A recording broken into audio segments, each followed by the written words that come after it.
شروع کرتا ہوں اللہ تعالیٰ کے نام سے جو بڑا مہربان نہایت رحم والا ہے۔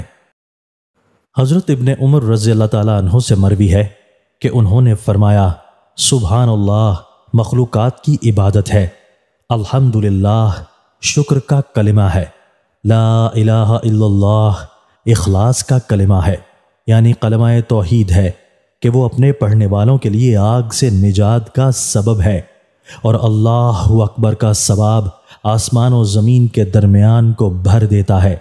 اور جب کوئی بندہ حضور قلب کے ساتھ لا حول ولا قوت الا باللہ کہتا ہے تو اللہ تعالیٰ فرماتا ہے یہ بندہ فرما بردار ہوا اور بہت فرما بردار ہوا۔ تشریح: سبحان اللہ مخلوقات کی عبادت ہے کا مطلب یہ ہے کہ اللہ تعالیٰ کے اس ارشاد آیت اور مخلوقات میں کوئی چیز ایسی نہیں ہے جو اللہ تعالیٰ کی پاکی اس کی تعریف کے ساتھ بیان نہ کرتی ہو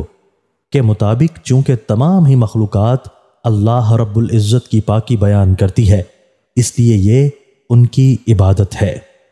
حضرت سمرہ بن جندب کہتے ہیں کہ رسول کریم صلی اللہ علیہ وآلہ وسلم نے فرمایا، انسان کے کلام میں سب سے بہتر کلام 4 ہیں، اور وہ یہ ہیں: سبحان اللہ، اللہ پاک ہے، الحمدللہ تمام تعریفیں اللہ کے لیے ہیں، لا الہ الا اللہ اللہ کے سوا کوئی معبود نہیں، اللہ اکبر اللہ بہت بڑا ہے۔ ایک روایت میں ہے کہ آپ صلی اللہ علیہ وآلہ وسلم نے فرمایا، اللہ تعالیٰ کے نزدیک سب سے زیادہ پسندیدہ کلام 4 ہیں: 1 سبحان اللہ، 2 الحمدللہ،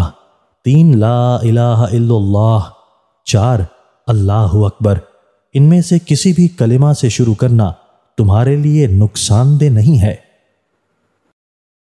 دوستو، اللہ تعالی ہمیں ان احادیث مبارکہ پر عمل کرنے اور اپنی زندگیوں کو سنوارنے کی توفیق عطا فرمائے۔